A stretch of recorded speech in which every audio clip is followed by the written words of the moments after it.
Muchas gracias. Le damos la bienvenida al doctor Byron San Miguel. Es un gusto saludarlo. Espero se encuentre muy bien. Queremos abordar de su conocimiento, de su expertise, de su experiencia, un tema de preocupación fundamental, el tema relacionado a la seguridad. Ecuador cerró en el 2024 con la segunda y peor tasa de muertes violentas de su historia, pese a una importante reducción. Eh, Quiero con usted conceptualmente establecer qué relación, ¿no? Se debe de evidenciar respecto a la seguridad y la política pública, porque evidentemente lo que ocurre en nuestro país está soslayando principios fundamentales de vigencia de derechos, ¿no? Y también de alguna manera generando una pérdida en la fe pública, en las funciones y en las políticas de los gobiernos para enfrentar este mal social que aqueja a la sociedad ecuatoriana. Buenos días y bienvenido, doctor Byron Zumbillaga. Buenos días, Stalin. Un saludo cordial también para Astolfo y a todos los radioescuchas. Mire, estimado Stalin, eh, la violencia venía generándose desde hace mucho tiempo atrás, no en este gobierno, sino desde el gobierno del presidente Correa. Luego con Lenín Moreno, Guillermo Lasso, que se acentuó mucho más, y entra Daniel Noboa, ¿no es cierto?, en diciembre del año 2023 y se hace cargo del poder. Ahí hay una violencia muy importante, ¿no es cierto? Los índices de inseguridad crecieron mucho al terminar el gobierno de Guillermo Lasso y recibe Daniel Noboa el gobierno. Y hay dos eventos que suceden. La toma del canal de televisión TC, televisión, y de la Roca, dos delincuentes peligrosos escapan. Esto hace que el presidente Daniel Noboa decrete el estado de excepción y también con el decreto número 111 realice ¿no es cierto?, el conflicto armado, decrete el conflicto armado no internacional. ¿Por qué esto? Porque la policía ha sido sobrepasada por la delincuencia. La policía ya no podía controlar por sí sola como institución a la delincuencia, entonces tenía que las Fuerzas Armadas entrar, como dice la Constitución y la planificación, que en caso de guerra, las Fuerzas Armadas se hacen cargo de la conducción militar de la guerra, ¿no es cierto? Y la fuerza... Pero es una condición, Byron, de guerra interna, no de Sí, guerra externa. Es una declaratoria de guerra interna, ¿no? Amparado también a través de los estados de sección.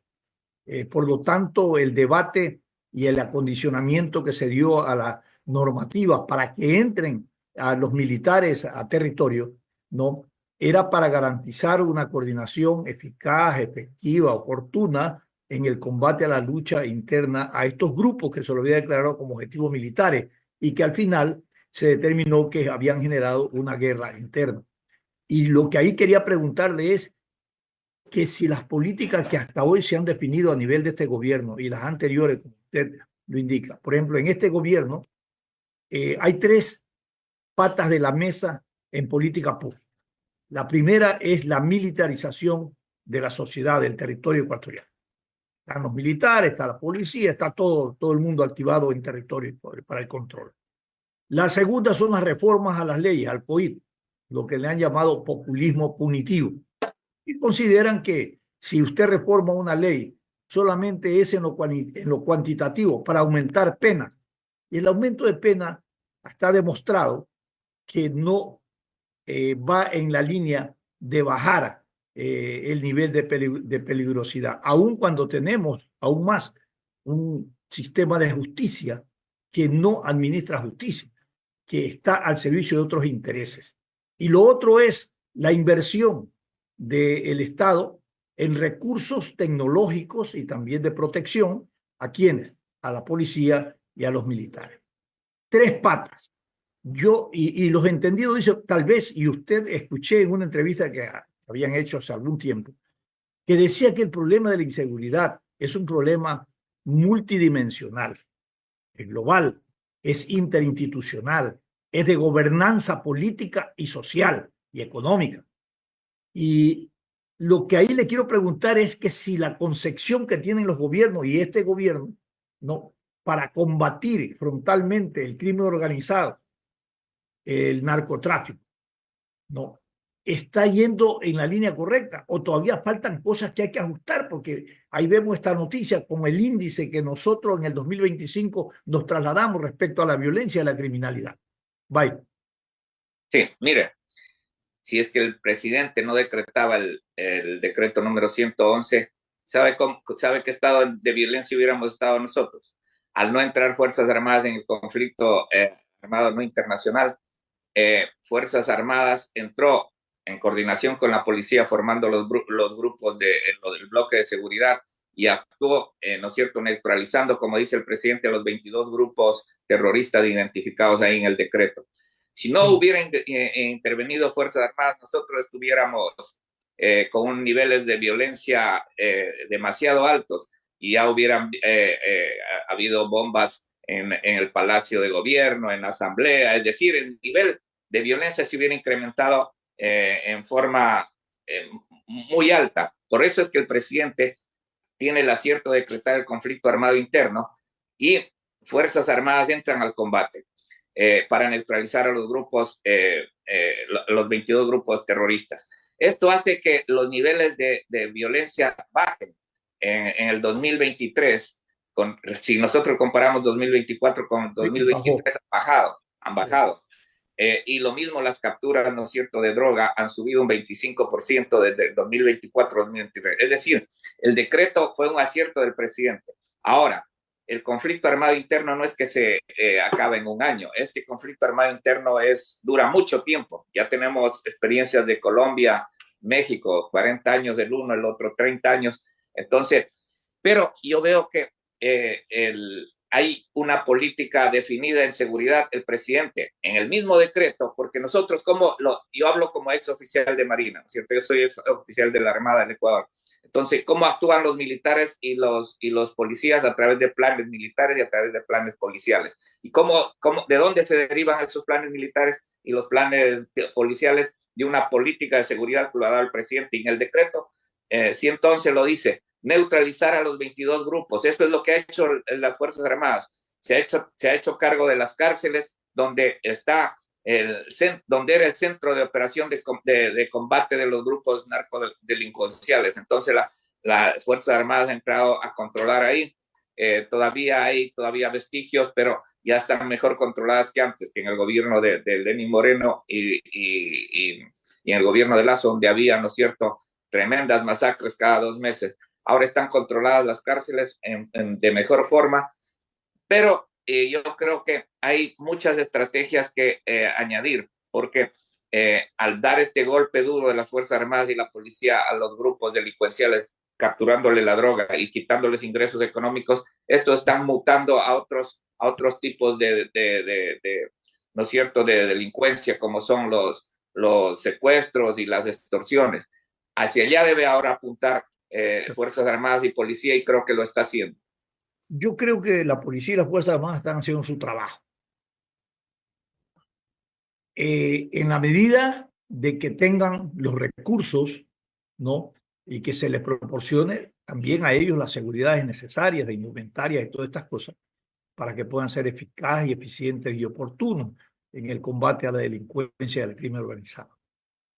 Pero cuando usted habla de un carácter multidimensional del problema de la seguridad, tenemos que hablar también de las características que debe tener, ¿no?, la estructura de justicia y el orden constitucional respecto a los actores que van a intervenir. Porque nosotros vemos que los militares en sus operativos y todo detienen a gente. Y estos mismos inmediatamente están fuera y están puestos en libertad. Sistema de justicia que posiblemente, y le quiero pedir su criterio, debe de ser revisado. Debe de haber profundas reformas estructurales en ese ámbito para que también pueda, de alguna manera, ese esfuerzo y esa que hacen la policía, que hacen los militares, y esa política pública del combate a la delincuencia pueda realmente darnos certezas de seguridad a los ciudadanos. Pero ahí tenemos otro problema. doctor Byron San Miguel? Mire, como usted dice, y yo lo he mencionado muchas veces, el problema de seguridad es multidimensional, hay que atacar por todo lado. Y así lo está haciendo el gobierno porque lo está haciendo a través de regiones, ¿no es cierto? Porque como no hay mucha gente especializada para combatir los grupos terroristas, usted sabe que para combatir los grupos terroristas se necesita militares preparados y con gran entrenamiento, especialmente físico, intelectual. Y en Fuerzas Armadas solo hay grupos especiales en las Fuerzas Armadas, ¿no es cierto? Como el Ejército, Marina y Aviación.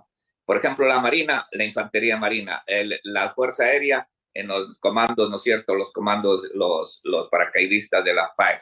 Y en el Ejército también las Fuerzas Especiales. Entonces, como no son en gran cantidad preparados para este combate, se lo hace por regiones. Primero, ¿a dónde atacó el gobierno? El gobierno atacó a Esmeraldas, que era la provincia más insegura de Latinoamérica. Y ahora Esmeraldas ya no tiene estado de excepción, pero no entra el Estado, no entra el gobierno, solo con el bloque de seguridad. Ahí entra el Ministerio de Educación, Ministerio de Bienestar Social, Ministerio de Salud, es decir, el gobierno entra con un equipo y trabaja en la provincia de Esmeraldas. Ahora la provincia de Esmeraldas ya no tiene estado de excepción. Si usted se ha fijado, en los feriados ya va mucha gente a Esmeraldas. Esmeraldas han bajado tremendamente los índices de seguridad. La prefecta el otro día, que es social cristiana, felicitó al presidente y lo condecoró, al presidente Daniel Noboa. Luego fueron, ¿no es cierto?, a Manta, después a Durán, después a Puerto Bolívar, a Machala. Como no hay mucha gente, entonces está aplicando estos modelos regionales que está dando mucha efectividad, como en Esmeraldas. Y yo creo que lo está haciendo bien. Ahora, Stalin, lo que sí yo siempre reclamo es que la guerra solo lo está peleando el Ejecutivo a través de la policía y Fuerzas Armadas. La Asamblea más bien está en contra porque es una asamblea desestabilizadora y la función judicial, cuando los militares y los policías, ¿no es cierto?, capturan a estos delincuentes y terroristas, al otro día están en las calles. Es decir, si el poder nacional, conformado por todos los poderes, ¿no es cierto?, no nos unimos y combatimos esta guerra, nunca lo vamos a ganar. Solo el Ejecutivo está peleando esta guerra, los demás no lo están haciendo. Bueno, pero de esa visión, Byron, estamos condenando entonces a un país, a millones de ciudadanos, ¿no? A un estado de miedo, de inmovilidad, porque entonces no tenemos mensajes de certeza de que esto, si no hay una gobernanza institucional, ¿no es cierto?, para comenzar, se pueda frenar o se pueda evidenciar que existen políticas que realmente van en la línea, sino determinar, frenar o mitigar los impactos del creciente presencia del crimen organizado y del narcotráfico en el país. Es que la planificación... ¿Qué hay que hacer? Hay que formar un frente nacional sobre seguridad. ¿Qué hay que hacer? No Lógico, la planificación estratégica militar para ganar una guerra, como lo hicimos, ya lo hicimos en el CENEPA, con Sixto Durán Ballén de presidente, Alberto Dajín vicepresidente, ¿no es cierto? Nos unimos todos, periodistas, empresarios, el pueblo, el ejecutivo, el legislativo, claro, el poder judicial, nos unimos todos y ganamos esa guerra, porque los militares estamos preparados y estamos preparados para ganar. Yo lo digo. Tal vez, Byron, porque era una guerra territorial, ¿no es cierto? Donde no necesariamente tenías tú ante el ciudadano el problema del miedo, el problema de la inmovilidad, el problema de que seas objeto de ese crimen directo que hoy es objeto de la familia. Y se unieron, y claro, el país dio un ejemplo de ni un paso atrás y se unieron alrededor de esa defensa en el orden territorial. Pero esta guerra interna, como tú bien lo dices, tiene o reviste algunas características que no es delincuencia común, que es crimen organizado, que es narcotráfico, que es guerrilla.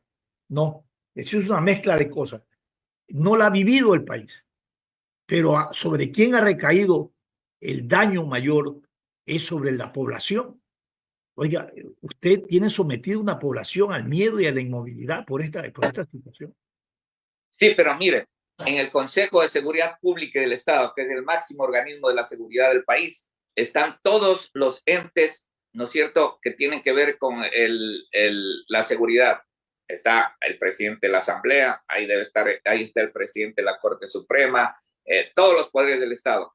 Ellos son los que dan las políticas, ¿no es cierto?, para hacer esta guerra. Pero ya en la práctica, usted ha visto que muchos partidos políticos, muchos miembros de la Asamblea están en contra del gobierno en esta guerra. Es como decir, en la guerra con el CENEPA, que nuestros mismos asambleístas estén aliados al Perú y estén llamando a la ministra del Interior, al ministro de Defensa para desestabilizar. Entonces, en la misma asamblea hay grupos desestabilizadores que no quieren esta guerra, más bien que ayudan a grupos delincuenciales. Y eso lo digo de todo corazón porque yo lo veo.